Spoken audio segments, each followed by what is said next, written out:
तो इजराइल ताबड़तोड़ हमले कर रहा है, इसी पर करेंगे चर्चा। मेहमान हमारे साथ जुड़ चुके हैं, परिचय करवा देते हैं आपका। रिटायर्ड मेजर मोहम्मद अली शाह जी भी हमारे साथ जुड़ गए हैं, रक्षा विशेषज्ञ हैं, बहुत स्वागत है आपका। पंकज श्रीवास्तव जी भी हमारे साथ जुड़ गए हैं, विदेश मामलों के जानकार हैं, आपका भी बहुत बहुत स्वागत है। मोहम्मद अली शाह जी, जिस तरीके से इजराइल ताबड़तोड़ हमले कर रहा है, इस बदले की आग कहां कहां तक फैलेगी आने वाले समय में? बदले की आग, ये आग ऐसी होती है, बदले की आग जो कभी बुझती नहीं है। जी। कितना भी कुछ भी कर लें आप, आग बुझेगी ही नहीं। और आग दोनों तरफ से लगी हुई है, चाहे इजराइल हो, चाहे ईरान हो, चाहे लेबनान हो। गाजा पट्टी में तो कुछ लड़ने का जो हिम्मत वो रही नहीं, कुछ बचा ही नहीं है। उनके प्रेसिडेंट अब्बास साहब ने भी कहा था कि अब गाजा पट्टी का तो वो हाल हो गया है जहाँ पे कोई फर्ज करिए कोई सिविलाइजेशन वहां पे रहती नहीं थी, जी। ऐसा हो गया है वहां पे हाल। तो मैं इसका अंत कहाँ देख रहा हूँ? इसका 100 साल से ऊपर का युद्ध जो चलता हुआ आ रहा है, बल्कि 2020 के बाद थोड़ी बहुत स्थिति नॉर्मलाइज हुई थी इजराइल की और अरब राष्ट्रों की, हल्की 2020 के बाद। लेकिन 7 अक्टूबर की घटना से दोबारा हमास ने जो किया, इसे नुकसान किसका हुआ? इसे नुकसान फिलिस्तीनियों का ही हुआ हम्म। बेसिकली।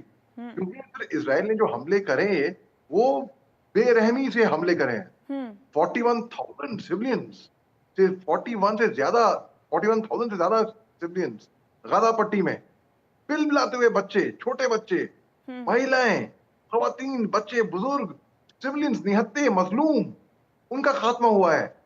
और जो हवस जो है, उन्होंने अपने अंडरग्राउंड बंकर, टनल बना रखे हैं स्कूल और कॉलेजेस के करीब में, एक ढाल बना के उनसे बचने के लिए। तो ताली कभी हमेशा कभी एक हाथ से नहीं बचती, दोनों हाथ से बचती है। हम्म। इजराइल ने जो किया वो भी वॉर क्राइम है, मैं बोलूंगा। जी। लेकिन इंटरनेशनल कोर्ट ऑफ जस्टिस ने उनको, प्रेसिडेंट पुतिन को वॉर क्राइम और क्रिमिनल का करार दे दिया था। एक अरेस्ट वारंट भी जारी हो गया था इनके खिलाफ। हम्म। लेकिन नेतन्याहू ने तो 41,000 लोगों को मारा है। उनको वॉर क्रिमिनल नहीं बोल रहे क्योंकि अमेरिका का इन्फ्लुएंस रहा है।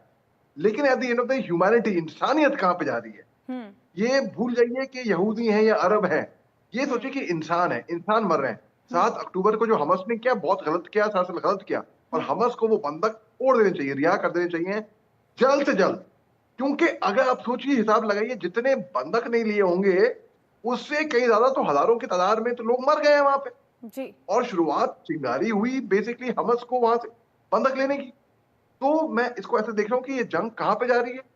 अरे अब फिर 17 अक्टूबर को, 17 सितंबर को, सॉरी, जो हुआ, हम साइबर अटैक, हम हम्म। सोचे थे साइबर अटैक होता है कि भाई सर्वर हैक कर लिया हो, पासवर्ड हैक कर लिया हो, या जी। ईमेल हैक कर दी हो। साइबर अटैक से हम ये समझते थे, हम पहली बार ऐसा इतिहास में हुआ होगा कि साइबर अटैक में ये लोग मार दिए गए हैं।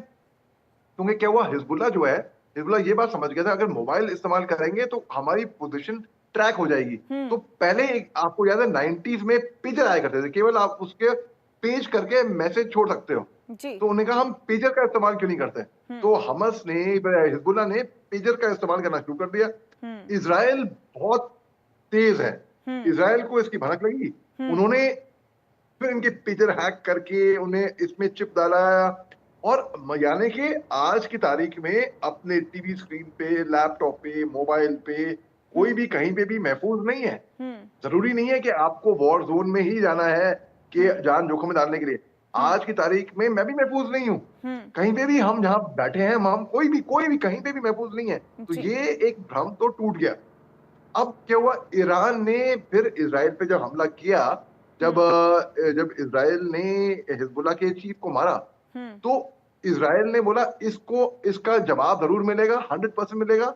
और जगह हम तय करेंगे, वक्त हम तय करेंगे, तरीका हम तय करेंगे, हम जवाब देंगे। ईरान ने एक और धमकी दी। ईरान ने बोला, ये तो बस ट्रेलर था, हम्म। अगर इस पे रिएक्शन आता है तो इससे जी। और तेज हम हमला करेंगे। और इसका फिर मैं अंत देख ही नहीं रहा हूं। इसराइल ने फोकस हमस, गाजा पट्टी से अपना फोकस शिफ्ट किया था लेबनान। फिर ईरान पे हम सोच रहे थे, अब ईरान पे ऐसा होने वाला है। क्या इसराइल लेबनान और इसराइल का वो हाल करेगा जो इन्होंने गाजा पट्टी में किया? जी। शायद नहीं कर पाएगा वहां पे वो। लेकिन गाजा पट्टी का ऑलरेडी डिमोरलाइज, टूट चुकी है, और तोड़ा है उसको हम्म। इसराइल। हम्म। तो दोनों तरफ से आग लगी हुई है, हम्म। चाहे इसराइल हो, चाहे हम्म। दूसरी साइड हो। और इसका अंत मैं बदकिस्मती से देख नहीं रहा हूं। बिल्कुल, तबाही जिस तरीके से बची हुई है, तबाही के मंजर की तस्वीरें भी हम लगातार देख रही हैं। लेकिन सवाल ये कि ये युद्ध कहाँ जाकर रुकेगा? पंकज श्रीवास्तव जी भी हमारे साथ बने हुए हैं। पंकज जी, ये युद्ध कैसे रोका जा सकता है? क्योंकि अन्य देशों की बात कर ली जाए तो हर कोई शांति की बात कह रहा है। देखिए, शांति की बात हर देश कह रहा है। और इस युद्ध को लेकर के जब इसकी शुरुआत की गई थी, जी। तो हमास ने शुरुआत की थी 7 अक्टूबर 2023 को। वो अपने लोगों को भेजा था उसने किसी तरह से, तो पैराशूट के थ्रू भेजा, बाकी और जमीन के थ्रू भी भेजा था। हम्म। उसके बाद वहां जो मारकाट मचाई, करीब 1200 इजरायली मारे गए थे। हम्म। उस समय तक लग रहा था कि ये जो जंग है ये इसी इलाके में सिमट के रह जाएगी। हम्म। जैसे यूक्रेन और रूस का युद्ध है, हम्म। वो दो ही इलाकों में, रूस और यूक्रेन तक ही सिमट के रह गया, वो फैला नहीं। जी। तो आधार, उसका आधार लेकर ये बताया जा रहा था भाई ये जंग यहीं पर सिमट के गई। लेकिन ये बात आपको ध्यान में रखना चाहिए कि इसराइल का साथ देने के लिए अमेरिका है, ब्रिटेन है, कनाडा है, बाकी हम्म। जो यूरोपीय देश हैं वो है। हम्म। और ये लोग इसराइल का समर्थन कर रहे हैं किसके खिलाफ? फिलिस्तीन के जो आतंकवादी गुट है हमास, उसके हम्म। खिलाफ। हम्म। एक चीज क्लियर कर लीजिए कि इसराइल की जो जंग है वो फिलिस्तीन के खिलाफ नहीं, हमास के खिलाफ है। हम्म। ये इजरायली खुद बोलते हैं। हम्म। अच्छा, अब इस जंग में, ये हम्म। जंग वहीं तक सीमित रह सकती थी अगर इसमें यमन से हुती नहीं कूदे होते। हम्म। उसके बाद फिर हिजबुल्लाह, हम्म। हिजबुल्लाह नहीं कूदा होता। अब हम्म। हिजबुल्लाह क्यों कूदा? अच्छा, हुतियों को भी समर्थन जो है हिजबुल्लाह ही दे रहा है। हम्म। हिजबुल्लाह किसका गुट है? ईरान का ग्रुप है। हम्म। कोवर्ट ऑपरेशन ईरान चला रहा है इसराइल के खिलाफ। हम्म। अब ईरान क्यों कर रहा है, ये समझने की थोड़ा जरूरत है हम्म। कि ईरान जो है पहले तो अपने देश के अंदर फंसा हुआ है। हम्म। आपको याद होगा कुछ समय पहले एंटी हिजाब मूवमेंट चला था वहां पर। हम्म। वहां के लोग पहले तो अपने भ्रष्ट नेताओं से बड़े परेशान थे। फिर हम्म। बाद में जो धार्मिक ईरानियन रेवोल्यूशनरी गार्ड ने ईरान के अंदर प्रतिबंध लगा दिया था ढेर सारा। लड़कियों को बोला आप हिजाब नहीं उतार सकती, तो हिजाब उतार करके जो हम्म। गई थी वो बेचारी मारी गई। उसके बाद बहुत बड़ा मूवमेंट शुरू हुआ। अब इसके बाद क्या हुआ, ईरान के समाज में एक उथल पुथल शुरू हो गई। हम्म। वहां पर उलेमाओं की पकड़ियां उछाली जाने लगी। ये अंदरूनी कलह थी ईरान की। हम्म। अब उसी बीच में इसराइल और हमास का जो ये युद्ध शुरू, हम्म। इसमें ईरान को एक मन किया कि हम इस जंग में कूदते हैं, जिससे कि अपने जो अंदरूनी कलह है, क्योंकि हम्म। अ, ईरान का जो अभी सत्तारूढ़ दल है उसे लग रहा था कि हमारी कुर्सी गई, हम्म। उसे बचाने के लिए इन लोगों ने इसराइल के खिलाफ हिजबुल्लाह का इस्तेमाल किया। हम्म। दूसरा, ईरान का एक एक है कि वो पूरे मुस्लिम मुल्क का, दुनिया के जो 57 मुस्लिम मुल्क है, उनका एक सरबराह बनना चाहता है। हम्म। अच्छा, इसके कॉन्टेंडर कौन है? सऊदी अरेबिया और तुर्की। हम्म। अब इत्तेफाक से सऊदी अरेबिया और तुर्की जो है सुन्नी देश है। हम्म। ईरान इकलौता शिया देश है जो मुस्लिम वर्ल्ड का सरबराह बनना चाहता है, मुखिया बनना चाहता है। हम्म। तो ईरान जो है दो पार्ट में, अपने ही बनाए हुए दो पार्ट में फंसा हुआ है। हम्म। और अब जो ईरान ने शुरू कर दिया है कि जो जंग शुरू की है के तौर पर, सीधे खुद मिसाइल, 200 मिसाइल दाग करके हम्म। इसराइल के ऊपर। हम्म। अब क्या है कि ईरान के पास कोई रास्ता नहीं है पीछे जाने का। हम्म। अपनी नाक बचाने के लिए वो इसराइल के ऊपर ये दे रहा है, जबकि मीडिया में खबरें आई कि हम्म। इसराइल ईरान के जो परमाणु बिजली संयंत्र है वहां पर भी हमला कर सकता है। हम्म। तो अब ईरान ने धमकी देना शुरू कर दिया कि अगर इसराइल कर सके तो इसके अंजाम उसे पूरे भुगतने होंगे। हम्म। असल में क्या है कि ईरान अंदर से इस समय बहुत पसोपेश में है, डरा हुआ है। हम्म। अंदर से देखिए, ईरान पर इतने सारे सैंक्शंस लगे हैं, उसकी अर्थव्यवस्था एकदम बर्बाद है, हम्म। सामाजिक उथल पुथल चल रही है।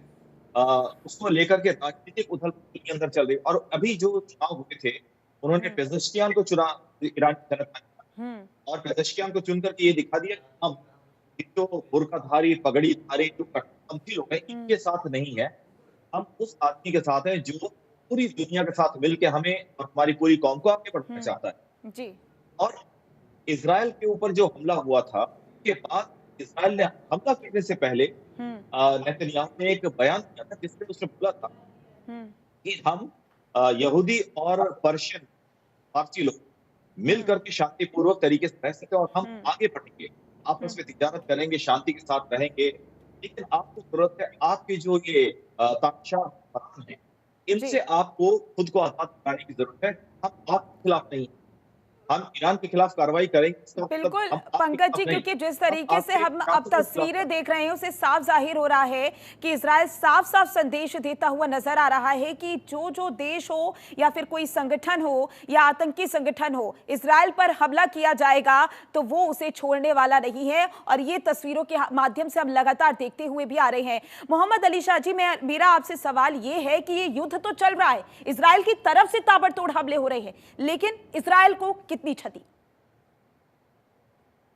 जी देखिए, इजराइल के सिर के ऊपर किसका हाथ है? अमेरिका का। जी। तो अमेरिका का सपोर्ट है, उनका अलाय है। लेकिन इजराइल एक दौर ऐसा आया था जब जो बाइडेन साहब ने खुद कहा था 2 एक महीने पहले हम्म। कि बस अपनी कुर्सी को और लंबा खींचने के लिए, अपनी सत्ता को लंबा बरकरार रखने के लिए हम्म। नेतन्याहू इस जंग को और लंबा खींच रहे हैं, क्योंकि हम्म। इजराइल अमेरिका की बात सुनने को इनकार कर रहा था। जी। उनकी बात से बिल्कुल नहीं, हम अपनी मनमानी करेंगे, हमें ये करना है। हम्म। अब बात ऐसी है कि कोई भी प्रोफेशनल आर्मी कभी भी सिविलियन को निशाना नहीं बनाती है और ना ही उनका खात्मा करना चाहेगी, और ना ही भला ही कोलैटरल डैमेज हो, या जी। कोलैटरल डैमेज यानी कि आपका निशाना कहीं और है, चूक गया, निशाना कहीं और लगा और कोई बेकसूर निर्दोष मारा गया। हम्म। वो जैसे तो कोई भी प्रोफेशनल आर्मी ऐसा नहीं करती है। आतंकवादी लोग ऐसा करते हैं, जो उग्रवादी होते हैं वो करते हैं। हम्म। अब बहुत लोग कहेंगे कि इजराइल सर्वाइवल की अपनी लड़ाई लड़ा है। हम्म। मान ली अब आपकी हम्म। बात, लेकिन ये बताइए, उनका झगड़ा, उनकी लड़ाई, उनकी शिकायत हमास से है। हम्म। तो हमास को निशाना बनाइए और चुन चुन के मारिए, हम्म। दुनिया सपोर्ट करेगी। हम्म। लेकिन जहां पर कोई भी इजरायली ना हो, मैं कोई भी कहीं पे भी हो, अगर सिविलियंस मरते हैं इसमें, वो भी ऐसी तादाद में जहां पे 41,000, मतलब कोई मजाक नहीं है, 41,000 लोग जब मरते हैं, मासूम बेघर बेघर हो जाते हैं लोग, जी। तो लोग जो उनके सपोर्टर हैं वो भी अपना हाथ हटा देंगे आपके पीछे से। आप बोलेंगे नहीं नहीं, हमें ये कतई मंजूर नहीं होगा ये। और सर्वाइवल की लड़ाई में देखिए, फर्ज करिए, एक एग्जांपल देता हूं मैं, हम में से किसी एक के पास अगर नौकरी नहीं है, हमें सर्वाइव करना है, जी। जॉब नहीं है, पैसे नहीं आ रहे हैं, क्या हम क्राइम का सहारा लेंगे? क्या हम डकैती या मर्डर करेंगे? नहीं करेंगे हम हमें वो मंजूर है, हम वैसा सर्वाइवल नहीं चाहिए हमको। तो बहुत लोग जो कहते हैं ना कि इजराइल सर्वाइवल की लड़ाई लड़ रहा है, सर्वाइवल की लड़ाई आप बेशक लड़िए, आप उग्रवादियों का खात्मा करिए, दुनिया आपके साथ होगी। जी। आप जहां पर भी एक भी निर्दोष मारा गया, यहाँ पर एक नहीं, 41,000। तो इसलिए लोगों का सपोर्ट जो ईरान, जो इजराइल को था, वो हट रहा है। अमेरिका जो उनकी सबसे बड़ी अलाई है, तकरीबन 2 एक महीने पहले एक बड़ा वीडियो वायरल हुआ था, एक अमेरिका का एयरमैन, यंग आदमी, लड़का, तरीका बहुत गलत था प्रोटेस्ट करने का। जी। उसने इजरायली आर्मी एम्बेसी के बाहर अपने आप को आग लगा दी थी। तरीका गलत था, मैं दोबारा दोहरा रहा हूं, जी। लेकिन प्रोटेस्ट किया उसने। उसने कहा कि इजराइल मैं कंप्लेसेंट नहीं होऊंगा इस हमले में, और बेकसूर बेगुनाह लोग नहीं मारे जाएंगे, और मेरा जो दर्द अभी होएगा अपने आप को आग लगाने के बाद, वो दर्द उनके मुकाबले में कुछ नहीं होगा जो गाजा पट्टी में इतने सारे लोगों का हुआ है। तो बेसिकली अगर यही चीज इजराइल में हो रही होती तब भी मैं आवाज उठाता, मैं कहता नहीं, बेकसूर बेगुनाह का कोई तुक ही नहीं है, कोई रोल ही नहीं है, कोई मतलब नहीं है, आप क्यों बेगुनाह को मार रहे हो? तो बात ऐसी है कि इजराइल, जिसको दुनिया की इज्जत, उसकी इज्जत करती थी, सपोर्ट था, और ये बात काबिल तारीफ है, ये बात मैं कबूल करता हूं कि वर्ल्ड वॉर 2 के बाद सब जानते हैं नाजी जर्मनी में हिटलर ने यहूदियों के साथ क्या किया था। जी। गैस चेम्बर में, कंसंट्रेशन कैंप में तड़पा तड़पा के मारा था। लेकिन वही यहूदी आज की तारीख में वहां से, खाक में से उठकर आए और इतने ताकतवर बन गए कि टेक्नोलॉजी में उनका कोई जवाब है ही नहीं कहीं पे भी, दूर दूर तक।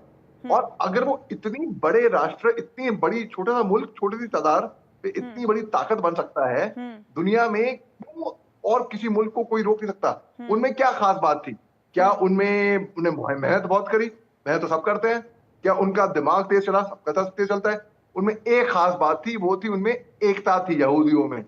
वो एकता बदकिस्मती से बहुत लोग जगहों पे रहती है। आपको एग्जाम्पल देता हूं मैं, ओआईसी का एग्जाम्पल दे देता हूं मैं आपको। और ऑर्गेनाइजेशन ऑफ इस्लामिक कंट्रीज, जो गल्फ के राष्ट्र हैं, वो भी एक पेज पे नहीं है। ओआईसी की मीटिंग हुई थी 2 एक महीने पहले जी। मिस्र में, 2 भागों में हुई थी, लेकिन एक भाग में हुई क्योंकि वो एक पेज पे नहीं थे। सऊदी अरेबिया और सीरिया अन्य देश बोलते हैं कि भाई ईरान अगर हमला करती भी है इसराइल पे, हमारी एयर स्पेस इस्तेमाल नहीं होगी। तो वो एक राष्ट्र में, मुस्लिम राष्ट्र भी एक पेज पे नहीं है, तो वो भी अगर आवाज उठाएं कि निर्दोषों का कत्लेआम बंद करो, तो कुछ नहीं होने वाला। इसराइल आज की तारीख में अभी वही करेगा जो उसको मुनासिब लगता है, जी क्योंकि जैसे कि बहुत लोग कहते हैं कि सर्वाइवल की लड़ाई लड़ा, सर्वाइवल की लड़ाई लड़िए, आप बिल्कुल लड़िए, दुनिया साथ भी देगी आपका, लेकिन बेकसूरों को का खात्मा बर्दाश्त नहीं होगा। और बिल्कुल, यहाँ पे और इसी से जुड़ा मेरा सवाल पंकज जी से रहेगा, छोटा सा सवाल और छोटा सा जवाब चाहूंगी पंकज जी इस पर मैं, कि अगर इजराइल अमेरिका की बात नहीं मानता है, इसी तरीके से अनसुना करता है, क्योंकि अमेरिका का भी यही कहना है कि शांति से बातचीत की जा सकती है, तो क्या आने वाले समय में इजराइल अकेला पड़ सकता है? देखिए, इजराइल के अकेला पड़ने की मुझे कोई संभावना नजर नहीं आती है, जी क्योंकि ये देखिए, ये जो लड़ाई हो रही है, इसमें शुरुआत किसने की? आतंकवादी हरकतें कौन कर रहा है? फिलिस्तीन से समय समय पर लोग आकर के यहाँ इजराइल में जो हरकतें करते हैं, वो कौन कर रहा है? तो ये सारी चीजें देखते हुए, और इजराइल अकेला ऐसा देश है, ये हमें ध्यान रखना चाहिए कि इजराइल जो है तरक्कीशुदा देश है। साइंस एंड टेक्नोलॉजी के फील्ड में, चाहे आप एग्रीकल्चर के फील्ड में लीजिए या जिस भी फील्ड में लीजिए, साइंस एंड टेक्नोलॉजी के फील्ड में पूरे मिडिल ईस्ट में इकलौता देश इजराइल है जो तरक्की कर रहा है। It's a ray of hope among the dark countries. ये ईरान वगैरह क्या करे, यमन क्या कर रहे हैं, आपको जॉर्डन क्या कर रहे हैं, ये सब क्या कर रहे हैं आप देख लीजिए, यहाँ पर किस तरह के मूवमेंट्स चल रहे हैं। और वहीं दूसरी तरफ इजराइल एक ऐसा देश है जिसने की ओस की बूंदों से खेती करने की तकनीक इजाद, और इजराइल का जो पूरा ट्रेड एंड कॉमर्स है, उसका बड़ा हिस्सा अमेरिका का जो ट्रेड एंड कॉमर्स है, उसका इजरायलियों के हाथ में, यहूदियों के हाथ में। और यहूदी बहुत बड़े बड़े बिजनेसमैन, ये यूरोप में भी फैले हुए हैं। तो और इनकी पहुंच जो है यूरोप के, अमेरिका के और जितने भी वेस्टर्न नेशन थे, उनके पॉलिटिकल सर्कल तक है। आप ये देख लीजिए, इजराइल कभी भी अकेला इसलिए नहीं पड़ेगा क्योंकि ये जो बिजनेसमैन, ये इजराइल से पूरी तरह जुड़े हुए। जी दूसरी बात ये कि वहां के पॉलिटिकल सर्कल को इन्फ्लुएंस करना जानते हैं ये लोग। जी रूस और चीन की बात छोड़ दीजिए, क्योंकि वहां पर बिल्कुल रूस और चीन जो है पंकज अपने हथियार जी, बेचना माफी चाहते हैं, चाहूंगी, समय पूरा हो गया है, लेकिन जिस तरीके से इजराइल लगातार हमले कर रहा है और जिस तरीके से तस्वीरें निकलकर सामने आ रही हैं, ये देखना होगा कि आने वाले समय में और कितनी तबाही देखने को मिलेगी। बहुत बहुत शुक्रिया हमारे साथ जुड़ने के लिए चर्चा में।